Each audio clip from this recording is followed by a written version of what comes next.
I'm Tom Burton here with, 3 weeks in a row now? Both Carson and Brandon. Man, I'm feeling spoiled.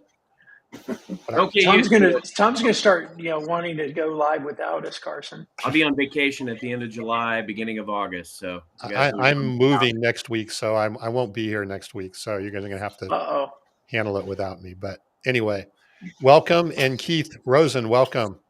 Oh, thank you.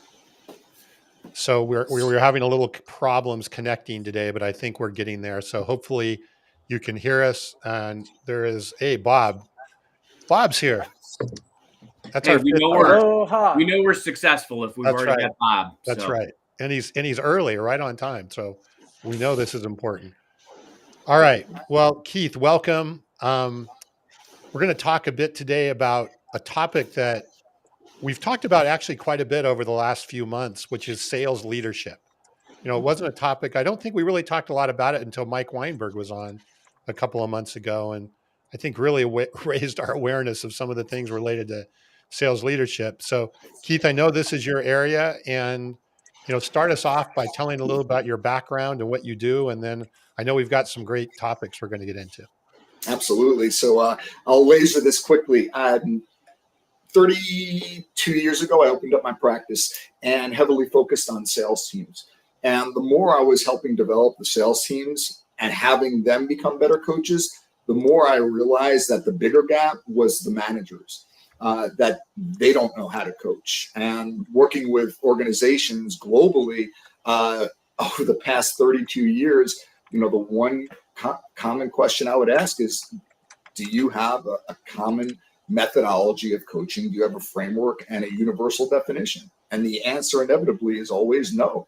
So I have then shifted to focus heavily on leaders globally, regardless of company culture, regardless of geographic location. We're dealing with people and human beings. So I have found that spending most of my time now working with leaders and having the privilege of working with over hundreds of thousands over 75 countries and 6 continents. So thanks again. Happy to be here. And I'm sure we'll dive into a couple of points in my books as well.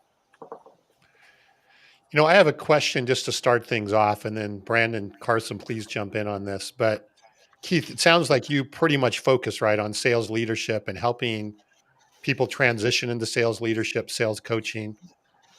Why do you find people wanting to get into this job, especially if you've been a high performing, individual contributor making lots of money? Why do they want to get in this job, and where do you see the biggest, areas of downfall and challenge? Sure. I guess I could start with a very quick story. I was working with a manager who was sharing with me, he had a rep probably about 6 months, and the rep came to him 6 months later and said, "Hey, listen, when do I get promoted? I want to become a manager." And rather than this manager get on their soapbox and try to explain why they can't be a manager yet, and maybe there's not an open position, or maybe there's not a fit yet, this manager said, "You know what? I want you to shadow me just for one day. Just shadow me for one day. See what I do, see the meetings I go into, who I'm talking to, the back end reports and stuff that I'm responsible for." At the end of that day, the salesperson looked at their manager and said, "I never want your job." I think there's a certain assumption, this allure, this seduction of management, that people make assumptions that it's a greater position of power and authority. You're going to make more money. Well, we know that's not always true. You're going to have more autonomy. We know that's not true as well. So I find a lot of salespeople becoming managers because a manager or someone else in the organization approaches a top producer and they say, "Hey, listen, there's a management opening. Do you want to become a manager?" And the salesperson looks around and says, "Sure. No training, but you're going to become a manager." And just like that, they become a manager. And because of the lack of training around coaching, which we'll get into, all they become is a super salesperson doing their salespeople's job for them. So is there Sounds awful. Yeah, it sounds awful. Yeah. Sounds awful. Well, that's what I say. I tell managers all the time, guys, you have the same job as I do. You have a practice. I have a practice. Your practice is your team. My practice are my clients. My responsibility is to make every one of my clients more valuable every day. Your job as a leader is to make your people more valuable every day. I think I have the greatest job in the world. I wake up excited about what I get to do and make an impact. And I tell managers, if you're not feeling that, then you're not coaching. The good news is you can get to that point once you transform your thinking around what it means to be a leader and coach and how you engage with your team. Keith, I have a question, and maybe I'm jumping the gun a little bit, but it seems to me that there's personality profiles that are better suited for sales management than others. And with the tendency to be who's selling the best, and now that there's an opening, let's go put them into the management role. Why don't more companies have a more like systematic way of discovering who the right leader should be and then getting them in place and training them? I mean, there's such a need for high quality salespeople. We're constantly talking about pipeline and more revenue and faster, accelerated pipelines and all those things. And yet it just seems like the manager gets thrown in as such an afterthought. Mm-hmm. And typically that afterthought is coming from a place of reactivity. They're reacting to something, whether someone left and they have an open position or whatever the case is, then that manager's in there. They become the manager. They're not trained how to manage. And as you were alluding to, is now you have a manager in a position, maybe they're not a fit. Okay. I look at it that to be a great leader, you have to have the right mindset. You need the right skill set. You need the right communication, because the way I define sales, leadership, and coaching is that it is a language. And the language of leadership and sales is coaching. So it's about being an effective communicator.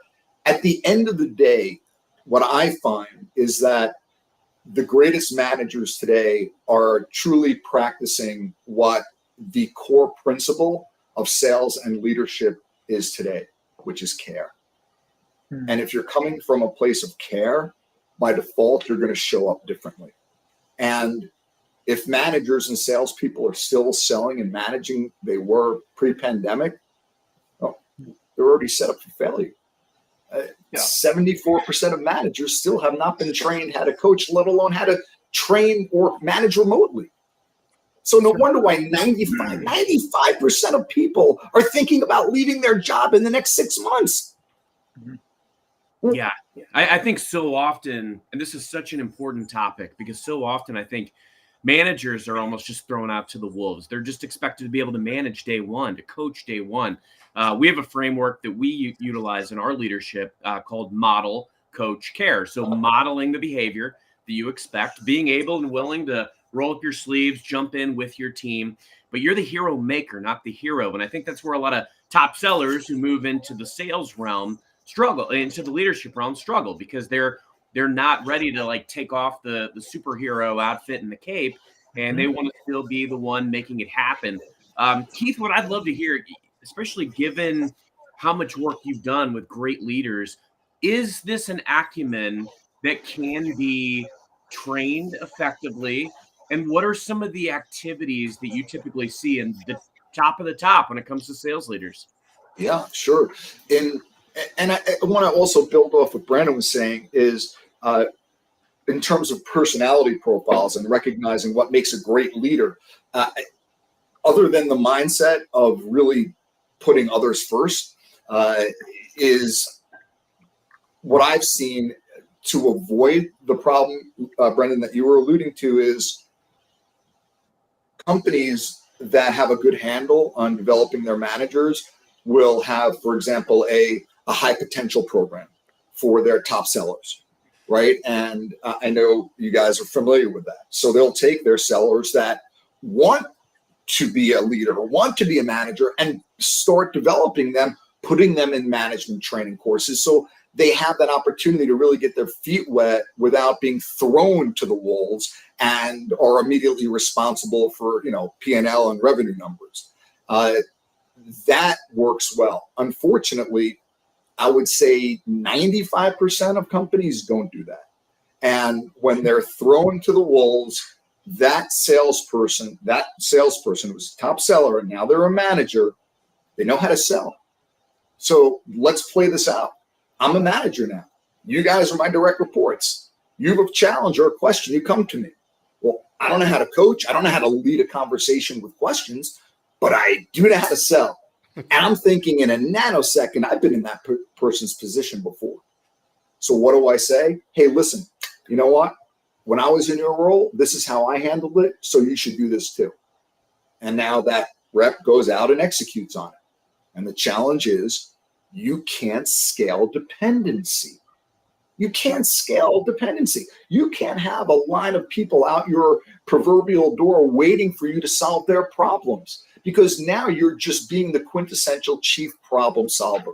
And you're actually adopting and taking ownership of everyone's problems once you try to solve them, which leads to two things. You're robbing people of the very accountability we want to instill, and we're certainly not making them independent, critical thinkers. The other part, and this badge of honor that managers often feel they need to wear to show that they're the best and they have all this knowledge, actually backfires on them. Because what they don't realize in that moment when they're giving answers is that some people are thinking, well, gee, thanks, Mr. or Mrs. Manager, for asking for my opinion first. I thought you'd want to hear that. I guess that's not important to you. And the fact that you're giving me the solution, I guess you don't trust me. I guess you don't have trust in my ability. What do you think that's going to do to the number one thing that every salesperson needs to sell? Confidence. What do you think that's going to do to their confidence? It's going to kill it. And the manager doesn't even realize it. So. Hey, I want to hit a comment here from Bob, but I want to tie it in, Keith, what you were just saying with a question as well. So Bob is saying if managers insert themselves into all the deals, become the super seller, right? They tend to tear the team apart, or they teach the team to be autonomous and become a choke point and break on sales acceleration. What I've heard you say is two things. One there, right? One thing to don't do is don't try and go be in and just push people out of the way and be the super, get involved in the deals. The second is don't become the problem solver. Do both of those situations actually end up becoming that choke point and slow down the whole sales organization? The quintessential bottleneck boss. Bottleneck. That is exactly what slows down. We hire people to do a certain job. We hope we're making a good hire. Why then do managers feel they need to do their people's job? You might as well fire them and just take on their quota. So it's this unfortunately almost innate conditioning that every salesperson and manager has, which is they're result driven. Ask any leader or salesperson, are you result driven? Absolutely. I want to drive to get those results. Every organization is result driven because we all have targets on our back.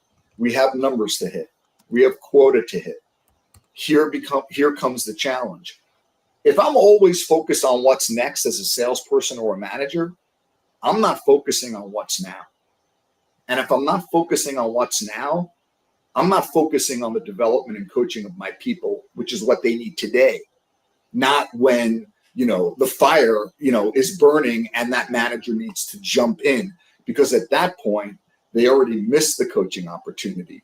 And then they get to be the super salesperson to save that deal. It seems to me that we could probably spend our entire show today talking about all the things that most companies do and tend to do wrong. How do companies, if they're in the middle of something doing it wrong, how do they get themselves out of it? Because for me, I do keep going back to, like, I hire people in my company based on personality profiles that I believe fit the role that's taking place. Like somebody who has a high empathy, is other oriented, tends to be more of the coach, the trainer personality. Well, that should be the sales leader. They may not be a great salesperson themselves, and that's okay, because that's not their job. Their job is to help equip other people to go do it. But it sounds like that mindset is just not part of the process generally. So how does a company do this better? Let's talk about tactically, how do we make change and do this better? Because I do think we could probably sit here and I'll tell 20 different stories about all the things that people do wrong. And I started watching Ted Lasso again. My And wife it finished it. Yes, she it, had never it, seen it. Loved it. oh gosh, and I love it. But here was that other learning moment. You know, they took Jamie, who was a quintessential center forward. He was the goal scorer. He was the ball hog. He was the jerk. And then in the second season, one of the coaches goes, "You've ruined him as a player." And they said, "Why?" And he said, "You made him into a team player. His strength, his superpower was that he was a ball hog." As they said, they called him an a-hole. And they said they got to get him back to being that a-hole so that he can go be a goal scorer.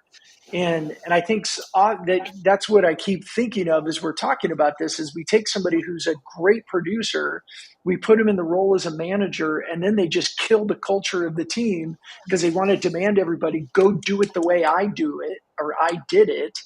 And that's not conducive to their personalities or their skill set. And it's amplified in sales organizations, right? Where you have more of those ball hogs, I guess, if you will, maybe in sales than you may have in other parts of the business. Well, look at the great A player athletes that you try to put into the owner's box or you try to put into the coach role versus some of the greater coaches that might not have had an illustrious career, but because they're able to bring people together, they understand the importance of morale. They can keep a steady hand on the wheel. These are the things that really set the tone for sales leadership.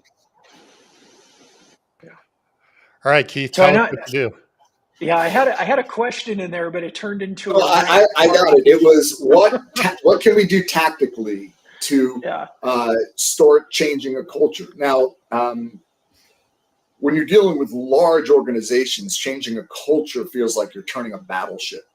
You know, it can be very overwhelming. And what I share with managers is saying, wait a second, rather than stressing out and feeling overwhelmed about changing a culture, what if you create a subculture? And they say, well, what's a subculture? I say, well, it's a culture that exists in a culture. And the subculture is your team and the atmosphere that you create. And they're speaking to you every day and they're interacting with you every day. Well, guess what? You're the culture. And that's the good news for managers because they have the power to make an impact.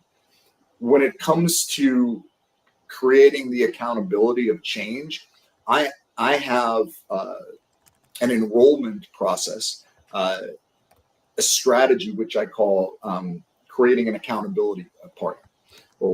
And basically what it sounds like is going to that person or that peer or that rep and saying, hey, listen, what I want for you is to be successful and hit your goals. And I know it's important that we work together in a consistent, collaborative way. I also know that we are both focused on the core values in the organization and always trying to excel and do a better job. So here's what I'm proposing. How about every single time we see each other slipping back into maybe old habits or some toxic habits, we have the permission to call each other out, to let each other know in the moment when that's happening so we can make an adjustment right there immediately. Are you open to doing that? You just created a mutual level of accountability without the fear. So now I have permission and people understand intent. So if I say, hey, you're not honoring that, core value, they're not going to get upset. They're not going to be in fear. They understand intention. And one of the reasons why there is so much fear and uncertainty today in organizations is because managers are really good at saying what's going on. And there's so much change on a daily basis in organizations with technology and AI and trying to adapt all this stuff into new processes. And, with managers, they try to look for these other pieces that are going to help complete the puzzle to help build their team. But the real piece that's missing is their own development and having to be that coach. So developing an accountability partnership sets proper intent.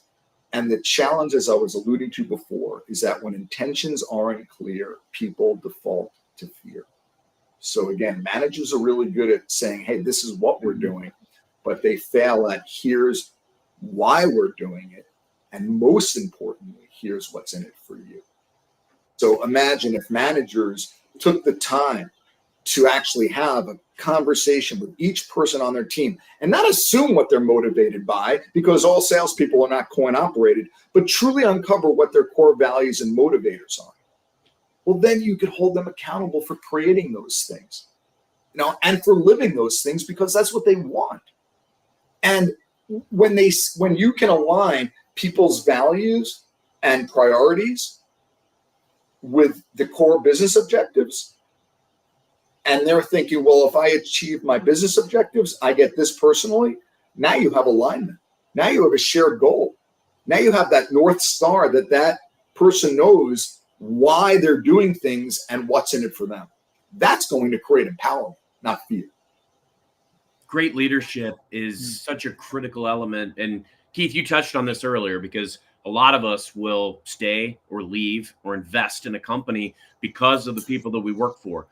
Or leave because of the person that we may work for. I myself actually followed a great leader for across 3 roles in 6 years because I really wanted to work for this person. She leveled me up. And I think that's why it's so critical that as sales leaders, we're always leveling people up. Now, my question to you is this. I've benefited by having been a top performer as an IC, but going into an account leadership role, and I had immediate credibility. I'd had success at that level. But I also agree with you. Your job is not to come in and just tell people how to do the job the way you would do it. They got hired for a reason. Their unique role is to figure out how to do with their unique skills, superpowers, how to be successful. Now, can I help them see around corners better? Can I help guide them? Can I support them? Can I evangelize them? Help them on their career path? Absolutely, yes. But we talk a lot on this show about how much has changed in sales. The more things change, the more things they stay the same. We've obviously got a lot of new technology. We've got AI. We've got automation. We've got new ways to meet our customers. But on the flip side, the fundamentals of sales are still the same. How can we as sales leaders still keep our act sharp, knowing how to effectively coach our team when everything around us, including the tooling, the reporting, and the ways we touch our customers, is changing? There are unbelievably so many distractions. I couldn't agree more. And these distractions, I think, to your point, are actually taking us away from the core essential competencies and skills of a salesperson. Even if you to look at AI, right? And AI is only as good as the information that it has, right? It's only as good as the information that's being inputted. Therefore, AI cannot do something. It cannot be creative. Correct me if I'm wrong. It cannot create something from nothing. It creates it from the data, but it can't be creative as 2 human beings having a conversation and saying, wait a second, if we do it this way, we might get a better result. My point is that there are new conversations that salespeople need to master. And the new acumen that they need to develop is becoming a coach as well. It's not just the manager who has to be the coach for their peers or for their employees. It's your salespeople and ICs need to be a coach for their customers. Because as I mentioned before, the new sales methodology is care. How do you demonstrate care in a conversation? You're not going to do that by automating your sales process, because the one thing you can't automate are relationships. So to me, it's when I'm coaching managers and salespeople, I'm not coaching them on technology. I'm coaching them on how to foster deeper connections with people and what are the conversations that sound like. For example, if a manager is having a conversation with a direct, and right now, here we are trying to build relationships on a screen. some people make the assumption it's more difficult to build a relationship on a screen. I personally believe that's not the case. Of course, there's no substitute for face-to-face. However, it's the conversations that help engage and fortify relationships. So when was the last time you were sitting down with your manager and your manager said, I know we're always talking about business and hitting our numbers. How are you doing? How have you adjusted to this change in our hybrid world? What's working well for you? Because I'd like to know, maybe there are things that you're doing that I could be doing. What's your self-care regimen? Mm-hmm. Because self-care is non-negotiable. How do you turn off work at the end of the day so you can be present with yourself and your family? How do you set boundaries if you're working at home so that you can honor your personal priorities and your business priorities? Yeah. No one's having this conversation. Why? Because no one's ever had a need for it. So it's one of those quadrants where we didn't even know it. And now that I'm putting it in front of a line of vision for these leaders and they're having these conversations, they're increasing engagement. They're retaining their best people. The statistic of the exodus of people leaving has been reduced. The level of employee engagement today, or disengagement, I should say, is, I think, it's horrific. It's 87 to 90% now. So these are things that could help reignite the relationships that not the salespeople desperately need with their customers, but the relationships that peers have and the relationships that managers have with their team. Man, Keith, I love that. You know what's so cool about this is that we were going to have this conversation around sales leadership, and it ended up becoming this conversation about caring about people, and therefore we become better leaders, we become better companies, and people do better in their jobs by helping them know better who they are. You talked earlier about aligning their personal values with their job and the company values. Like, that's how we get the best out of people. And it seems for me, I mean, as a founder and owner of a company, these are the things that I care about, right? I want to empower my team. I mean, one of the things, and I know I get told I'm a little Pollyanna, but everybody that comes to my company, the first time I meet with them on their first day, or as soon as I can meet with them, it's like, hey, my goal for you is that when you leave our company, you are better than you are today. And I want to partner with you to be better. Now, why do I do that? Part of it's selfish, to be honest. And part of it is it's genuinely who I am. But I know the selfish part of me is when I actually care about people, they work harder, they work smarter, they care more, they stay longer, and then they recruit their best friends and relatives to come in and fill positions as well. And it doesn't matter if that's in a sales role or any other role of a company. So, man, just, big old massive fist bump to bringing care about people into a sales conversation. Thank you. Awesome. I appreciate that, friend. Yeah, the two biggest themes that really have jumped out at me during this conversation that I love were care, and then you can't scale dependency.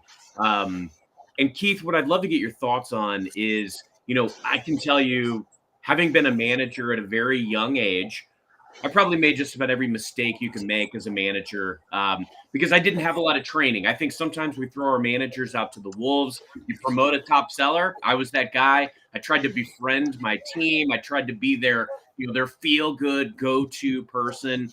And I jumped in, did their job with them and for them. And, it just wasn't always the right move. And what sometimes that sets up is that you don't have that ability, that conducive environment to have that mutual accountability.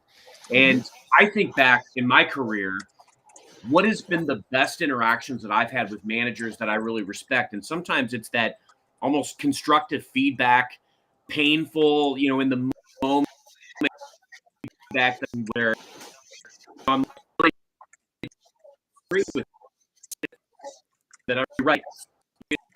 That needs to. Sales leaders have a challenge often in giving that constructive feedback, having tough conversations for the betterment of their personnel and of their team. How should sales leaders how they can do a better job in feedback, not putting stuff jumping right in for the betterment of their employees. Yeah, thanks. I actually would go back to Brandon's point. I love when you're hiring people and what you do initially. What you say, I use a different word. I just call it enrollment. You set positive intent. You said, listen, what I want for you is for you, when you're ready to leave this company, more valuable than when you started here. Versus you got to hit your quota. You got to hit your numbers. Here's your scorecard. Here are your commitments. If I had a leader say what you shared, I would be fully engaged immediately. The byproduct is I'm going to hit my number. Okay? People aren't motivated. Hey, do you hit your number? Do you hit your number? Do you hit your number? Are you hitting your goals? How many meetings do you have? What's going to close this quarter? What about the other conversations that are having? What about the process? Hey, walk me through these conversations. How is it going? When you were having that conversation with a client and you said it was difficult, how did you turn it around? What questions did you ask them? Managers are missing the opportunity to coach the process. And the challenge is, because we're so result driven, don't coach the result. You coach the process. And to your point about, because I'm getting back to your point about enrolling and difficult conversations, if you're starting by setting positive intent and letting people know what you're doing, it removes the fear. It's sort of like if I was a manager and I sent an email to one of my ICs, and in the email, in the subject line, it said, in all caps, please call me ASAP. What are you thinking? Okay, definitely nothing positive. Not, hey, my manager wants to tell me how amazing I am. You're thinking, what did I do wrong? Did I just lose a deal? Am I going to be put on the infamous PIP? And then I call you and I just want to say, hey, listen, I just wanted to take a moment and acknowledge you for closing out the quarter strong. You started slow. I really admired your commitment to turn it around and exceed your goal. So just want to applaud your efforts. Really, really appreciate that. You did not see that coming. No one does, because we need to set intent even around what motivates people, uncovering their motivation, giving constructive feedback. Why are managers reluctant to give feedback, and why do people hate feedback? Well, personally for me, which amazes me, and I won't go on a rant on this, why companies want to create a feedback culture. Why would you want to create a feedback culture? People don't even understand what that means. So you're just going to create a feedback culture, what? Run around and say, hey, this is what you're doing. This is what you're doing wrong. This is what you're doing wrong. Hey, I'm just giving you feedback. Nobody wants feedback. You know what people want? They like ideas. They like collaboration. They're like, hey, let's talk about creating something better. Okay, hey, here's what I noticed that if we can work on together would make you even more successful.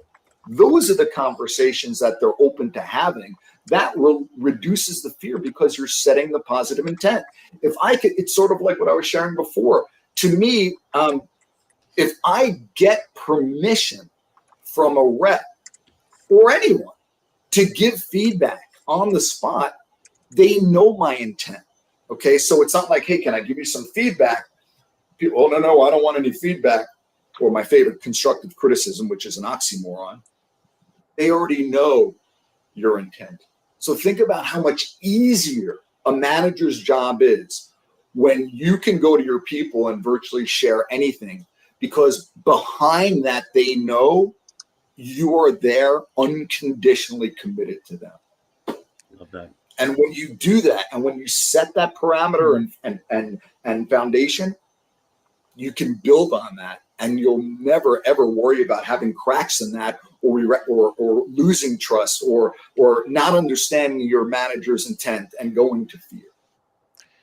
You know, Keith, I think I'm hearing you saying even something more than coaching the process, right? I think I'm hearing you say, coach the development of the individual, which goes beyond the process, right? The process is a piece of that, and actually stay away from, or maybe certainly not emphasize, coaching the outcome, right? What you said there.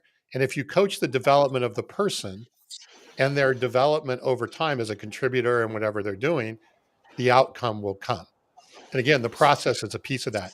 But I wanted to hit Melody's question here related to that is, and she's asking, what happens if they make a drop, right? Or if they screw up, what's the best way to assist them? And is there a point and where, and maybe this is kind of a second part of the question is, if you're finding that somebody's just probably not a good fit, right? Mhm. When do you know that and what do you do? Mhm. So I think there's two parts there. Like, what if someone just makes Yeah. a mistake, they need some help? But then I think, they're always going to get people that are just not coachable into to develop them in the organization we're looking for. Okay, I know that was a lot there. No, I actually got 3 questions in there, so let's take them. Number 1, fire is burning, manager has to jump in. That means one thing: they weren't honoring the ABCs of leadership. Always be coaching, because if they were coaching all the time, that's when they recognize challenges when they're this big before they become this big, which no one can miss. If you're coaching all the time, you'll have that opportunity. That's number 1. If at the point the fire is burning, forget about it. Coaching gets thrown out the window. You already missed the moment. At that point, you would do a postmortem. So at that point, you could sit down and say, hey, listen, we got through this issue. We got to the other side. Let's sit down and talk about what you and I need to do to put together a strategy or a process so we can avoid this from happening again. Postmortem. Okay. The other thing about dealing with an underperformer or not a fit, there's a strategy I have called the 30-day success acceleration program, or said a different way, a 30-day turnaround strategy. I read about this in my book. And basically, in 30 days, a manager can assess, but more importantly, that individual can assess whether or not that position is a fit for them. And I will just very quickly give a 1,000-foot overview of how this works.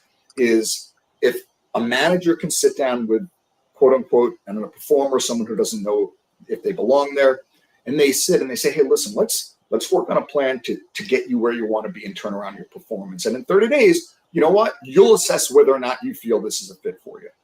And every week that manager provides unconditional support, not conditional support, unconditional support for that person. And for 4 weeks, that person, every meeting you have with that underperformer or person who may not be a fit, they are making commitments that they will honor for the following meeting. If they're not honoring their commitments, at the end of 4 weeks, you didn't fire them. They fired themselves. They self-selected out. And that's the point. I've never met a manager who likes to fire people, because at the end of the day, managers truly do have a good place. They're coming from a good place. It doesn't mean they know how to express that. But if we look at a situation like this, rather than be the manager that throws people under the bus, puts that underperformer, throws them to HR and put them on a compliance plan, which, by the way, is your legacy, how do you want to be known? Do you want to be known as that kind of manager, or the manager I'm referring to that provides unconditional support, where at the end of 4 weeks, that person every week had an opportunity to honor their commitments or not? They chose. This is why managers never have to fire anyone again. People will either opt in or opt out, and you get to look like the hero because your team still talks. So now go back to the legacy question. How do you want to be known? Do you want to be known as the person that throws the people under the bus, or do you want to be known as the leader that demonstrates unconditional support? And that's the legacy you're leaving. So I always like to ask, if you ran into one of people you managed, 10 years from now, what would you want them to say about you? Or if you ran into yourself 10 years from now, what would you want to see? What type of brand and legacy would you have wanted to create? So that's the 30-day. The other point I want to make in terms of mistakes, I want to give the audience a tactical strategy that they can use right now to start coaching immediately. I used to call it the 60-second coaching strategy.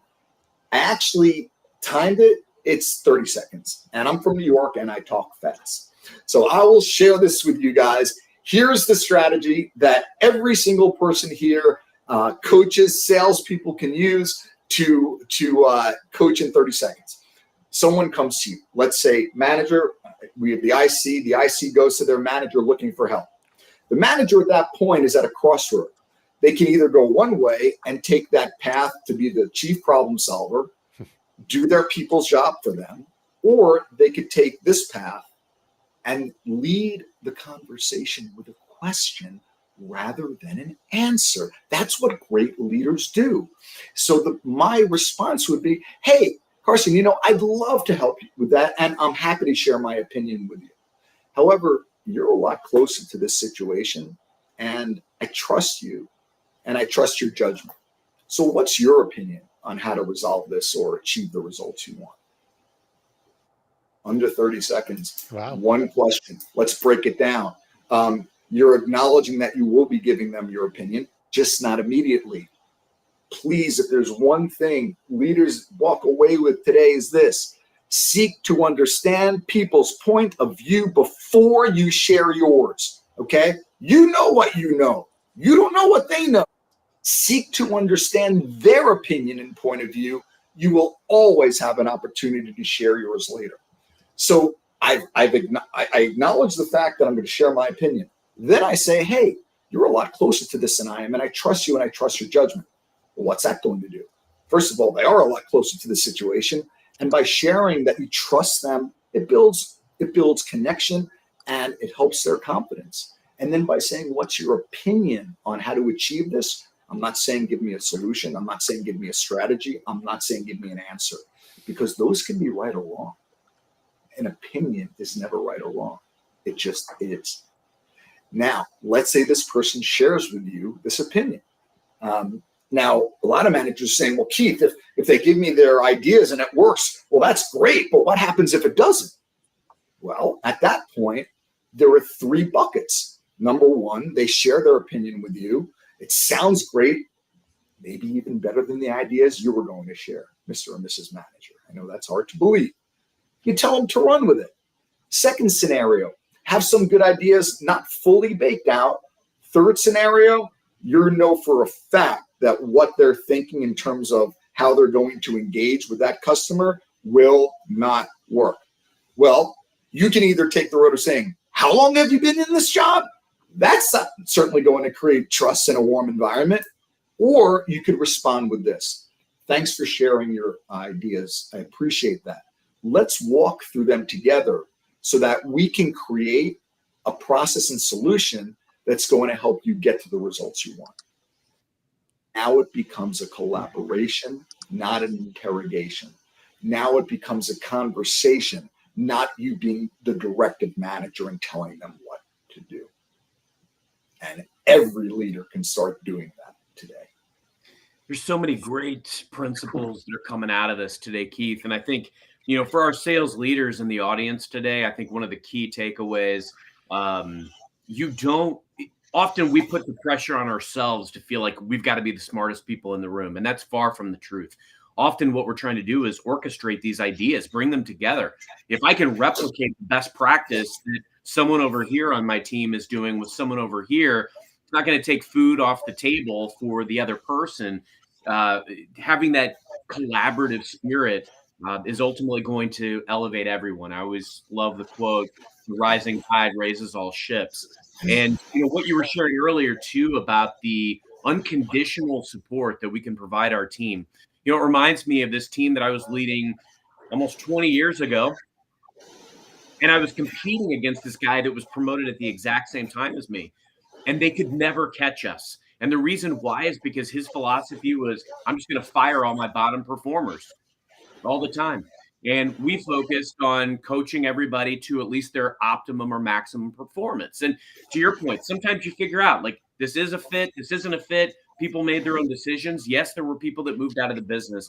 But having that feeling, that foundation of unconditional support, that communication, that transparency, that made all the difference in the world.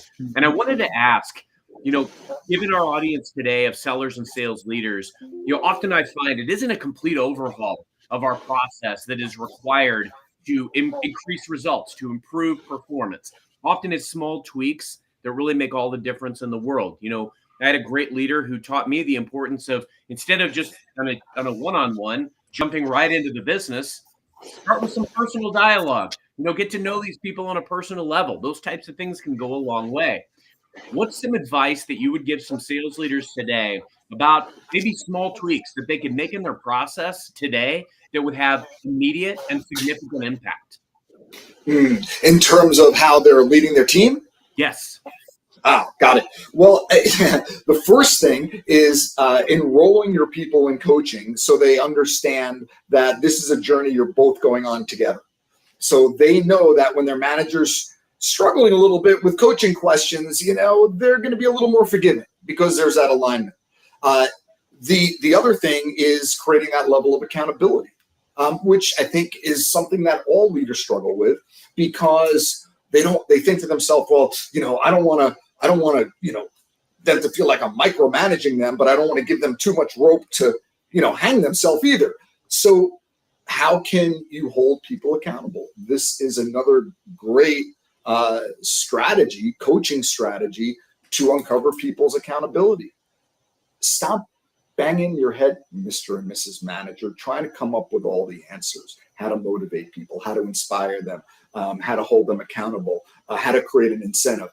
If you're asking yourself those questions, you're asking the wrong person. Ask them, because you're just going to make assumptions, and those assumptions are always going to be wrong. So, looking at the accountability piece, two questions to uncover people's accountability and how they want to be held accountable. Number one, Mr. or Mrs. IC, how do you like to be held accountable? Or if you want to say it softer, how would you like me to be your accountability partner in a way that would feel supportive and not like I'm micromanaging you? Let them set the rules up for the game. Now it's their rules, you're just reinforcing them. Second question, Mr. or Mrs. IC, how would you like me to follow up with you if you don't honor the commitments you made? How would you like me to bring it up? Again, they're setting the rules, because some people say, like me, and many people are very direct. I know some of you guys are very direct. If you were my manager and I messed up, I want you to say, Keith, this is where you messed up, fix it, and go. You have till tomorrow to do it. I'll be like, I'm on it. You do that to some people, you will literally make them cry. I've heard managers say that. Say, but I don't understand. That's how I like to be managed. Well, there's another trap. Managers and salespeople don't manage and sell in your own image, because now you're making a costly assumption that what motivates you and how you like to be held accountable and managed is going to be the same as others. And that's never the case. And, building trust, and also up your another point that's showing up in my mind here is, as leaders, we want our people to succeed, but there's also a trap there. And we can be seduced by the potential we see in people. And the one thing that managers, and this is that our strengths are our weaknesses. We care so much, which is a strength, but you can't care more about the other person's life and job than they do. You can't want more for someone than they want for themselves. And you could think in your mind and have the internal narrative, but if they only worked harder, if they only, got more organized, they can make more money or achieve more. What if they don't want it? What if they're a really solid B player, a good corporate citizen, empowering, collaborative? You want to make them an A player? Oh, you just got to work, on the weekends and 12-hour days. But I value my family time and my weekends. You can push a solid performer right out the door. We all want A players, and there's no room at the winner's table for C players. But B players, we need. We need them, and we can continue, to your point that I've heard from all of you, you can always still coach them up to achieve what they want, not what you want. Wow. And I think that goes... Answered everything, Carson, to your question? It's beautiful. I think it was great. And I think it goes back to Rhett putting Peter Drucker's quote on here of culture eats strategy for breakfast. what you're talking about is making sure that we have a culture that cares about people, to know, like, I was in a conversation with our kids actually, and my wife says, our culture has gotten so focused on excellence and the best and all this stuff. She goes, it's okay to be average and happy. Like, if that's what you want, it's okay to be average and be happy. We don't talk enough about the happiness side, about the joy side. It's, when our 11-year-old was talking to our older daughter about, well, why didn't you look into going to Harvard for college? My older daughter goes, I had no interest in going to a school like Harvard. And, for our 11-year-old to understand that, and that's what it's like, hey, it was okay to be average and happy. And it's not for everybody, but in a lot of cultures, we don't even make that an option for people. And what I'm hearing you say is having a culture where we're so focused on other people and their values and their goals. And yeah, maybe the C- player should go to a different company. But it's okay to have some B players in there and know that you're going to get consistency out of them. And what about, let's go beyond that. What about their great advocates, or their great motivators, or their great coaches? What if they're actually coaching the rest of their team and they have great relationships and they're able to bring people together? Well, that's certainly someone I want on their team who's hitting their number. Right. Keith, I have a question. Mm-hmm. As we kind of wrap up here. So I'm a co-founder in a software company. We're growing pretty fast, and we're getting a lot of pressure from our board to hire a CRO, Chief Revenue Officer, and as a replacement or an alternative to even a sales leader, right? They're saying you don't need a sales leader, you just need a CRO. I've been pushing back because I think I see the role of the CRO, but I don't see it as a replacement for a sales leader. What is your take on this? And do you run into this where there's confusion between what a CRO does and a sales leader and their responsibility? And I think this is a very common thing that, especially in tech companies, that people run into. To me, it's when I hear this, there are a lot of assumptions going on.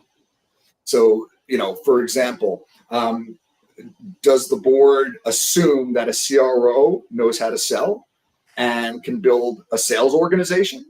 What assumptions are they making about their role compared to a chief sales officer or a VP of sales?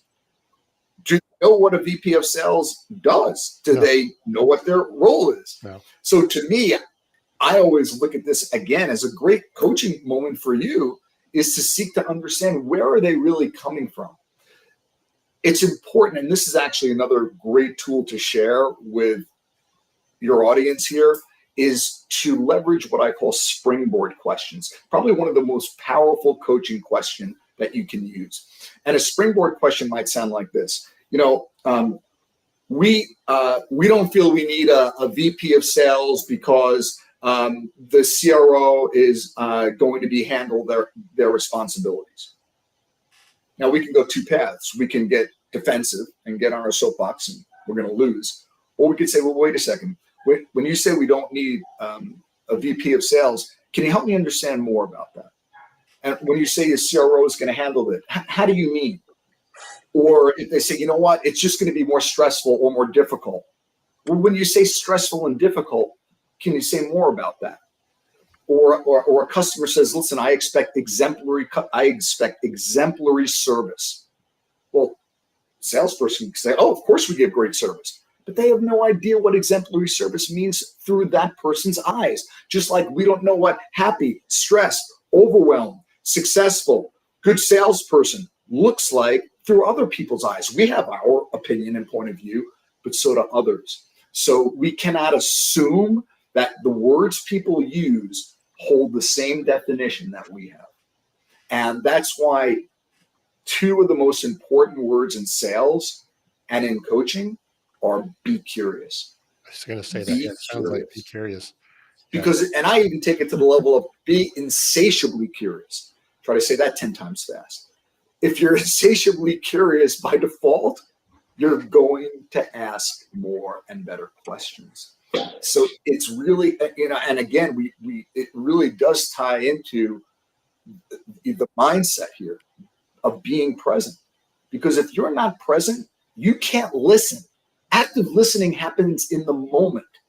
If you're not present, you can create new possibilities. Creation of new possibilities happens in the moment. So it might sound paradoxical, but when we have something that we want or we're looking to support people, the greatest leaders, salespeople, coaches actually detach from the outcome. They actually let go of their agenda when having a conversation. So, Tom, for your example, to me, I would just be really, really curious to understand really their point of view. Forget about my point of view. Forget about my agenda. I'm going to park that. Okay. I'm not pushing my agenda. I want to know what theirs is. So then I can align their agenda with what I can see and create that possibility where now, you know what? I didn't realize that's what a sales leader does. Now I get it. Well, what I hear you say is it creates conversation. It takes the opinion that just somebody may have an opinion, whether it's based on reality or fact or even best practices, just could be an opinion because they heard it on a podcast, right? That you need a chief revenue officer. So I think what you do is you create conversation and you dig through it and you end up in a better place regardless of the whole thing. But I just wanted to touch. Go ahead. Sorry, Craig. I was just, this is a great, we could probably talk about this one all day. I think it would be interesting to see what that job description looks like. Well, that's what I was going to say. In their mind, right, a chief revenue officer generally is dealing with analytics, technology. They're looking at the numbers. They're doing a lot of things, which is very, very different than what we've talked about today. Very different role, very different mindset, very different type of person. So it's, anyway. No, you're not managing revenue if you're not developing your salespeople because you're going to have no revenue coming in. That's right. That's right. You may have the best spreadsheets in the world, but it's not going to beautiful spreadsheets. That's right. Beautiful. That's right. Gosh, now it sounds like the private equity group that bought my company and turned me into a spreadsheet jockey. I want to ask Keith before we wrap, what's your favorite song to play on guitar? Oh my gosh. Well, luckily we're ending it because otherwise this would have been a whole conversation on music coaching. I saw Dave Matthews last night. So fantastic show outside. And favorite song to play on guitar, I could say what bands, music I like. I would play a lot of Rolling Stones, Fish, Grateful Dead, Dave Matthews, Eric Clapton, lot of the 90s grunge. But pretty much the whole spectrum to Jim Croce and James Taylor. So, it's, what, next time we'll do a whole session on just, what, I take requests. I'll play whatever you want. I love that idea. Hey, and this kind of ties into Jason's question here as we wrap up. He says he would like to think more about all of this and what are you guys reading now that speaking to you on ideas, cares, coaching, and curiosity. I know you mentioned you had a book or two, Keith. Is this the type of thing you're covering in the book and going through? Yeah. Yeah. So my first book, Coaching Salespeople into Sales Champions, has, people tell me it's their Bible for sales leadership and coaching. My last book was Sales Leadership, literally titled Sales Leadership. And that actually has more of an international approach to coaching because that I was coming from a place of having been to 75 countries and sharing stories and my experiences working with people in different countries and cultures to really share with people that coaching isn't a US thing or a UK thing. It's a global thing. At the end of the day, it's about connecting with people at a deeper level. The only way you can do that is by coaching. Brandon, I know we're out of time, but I'd love your take on this quickly. With what you're doing with Fist Bump and really helping people build relationships and rise above the noise. I'm wondering if a lot of what you're doing is really helping people coach each other and become coachable, coach, and use that to build the relationships that you go through. Yeah, we've actually been talking a lot about that, and Carl Liba and I have had several conversations since he was a guest on our show a few weeks ago about, and it was part of the prompting for me to start watching Ted Lasso again about being curious. Remember, Carl, his whole thing is about curiosity. Yeah. We talked a lot about curiosity today. Um, helping people become curious about themselves. My book that I wrote, and it was an awful title. It didn't build intrigue, but it was 99 Powerful Questions. And the whole concept was about asking the right questions, being curious. And the first chapter is asking questions of yourself. And a big part of personal branding is getting to know yourself and know who you are and who you want to be. And too often, just like in sales, just like with sales leaders, when C-suite or business owners are attempting to do anything around content and personal branding, they haven't done the work to really be curious. Who am I? How do I want to show up? What are my three main topics that I want to talk about? What part of my humanity do I want to bring into this? Right? We show up at networking events and we have conversations all the time, but do you ever stop and think, hey, which part of my person, my humanity, my personal life do I really want to show in these environments? We would just kind of intuitively go in conversations that are fine. We back out of conversations we don't want to get to. We don't want to go full open Komodo and tell everything. But then when it comes to your personal brand, we got to think about it. We got to be curious. We got to create a strategy that says, this is really who I am. And too often, what leaders come up with and what they start writing about or they create videos about, they haven't thought about it. It's not as authentic. It's not disingenuous, but it's not totally authentic. And it doesn't sit well. It doesn't get engagement. It doesn't get viewership. And then they end up quitting and they go, oh, LinkedIn doesn't work. It's like, if you don't do that inner work, like everything else in life, it always comes back to therapy, right? If you don't do that inner work, coaching or therapy or something, and you don't have that clarity, it lacks power and it lacks effectiveness. Unfortunately, avalanches roll downhill. It starts from the top, and that's where the culture starts. It's interesting. I lost count how many leaders have shared with me. How do you coach the person who's not self-aware? Well, they struggle with that because it's not a go do. It's a go be. It's a mindset. So how do you coach mindset? That's probably the areas where leaders struggle the most because it's not tangible. So to me, that's an opportunity for that person. And even to myself, like, how am I showing up every day? What would people say about me? Even coaching someone, if you sent that email out to you, how would you respond to that? Or the way you just engage with that person, if they engage with you that way, how would you react? Or, what do you think people say about you? What do you think your brand is today? You very quickly uncover their level of self-awareness. Keith, you've had some amazing insights today. A lot to think about. This is one I'm going to go back and listen to a couple times again. Yeah, for We've sure. had a few of those. Where can people find more about you if they want to interested in your coaching? What should they go check out? Sure, I appreciate that. And I have tons of resources on my website, keithrosen.com. We just relaunched it. I have a couple of new ebooks out there on coaching that you can download for free. Actually, at this point, we're just launched another division, if you will, where we're trying to do a lot more philanthropic work in my organization. And one of the tiny steps we're taking right now is we're offering companies that might be struggling an opportunity for me to do an event for them, just like this, no charge, so that at least they could get some infusion to help support their sales leaders and managers, because maybe they're struggling and maybe it's not something universally shared where, we all know we need this coaching. Maybe half the company doesn't feel they need it.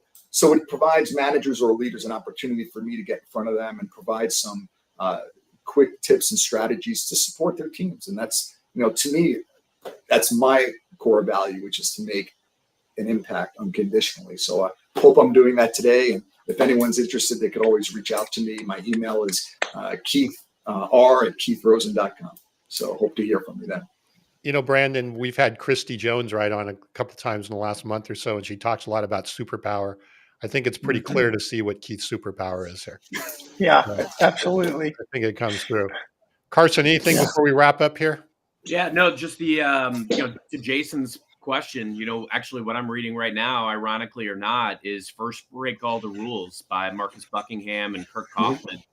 And really it's all about just what we've talked about today, rather than conformity and falling into the way that we think we need to act as managers or everybody else is doing, really doubling down on our strengths and superpowers as leaders and capturing the essence of our team. So it's a phenomenal session. No, I really appreciate that. And it really speaks to vulnerability-based leadership.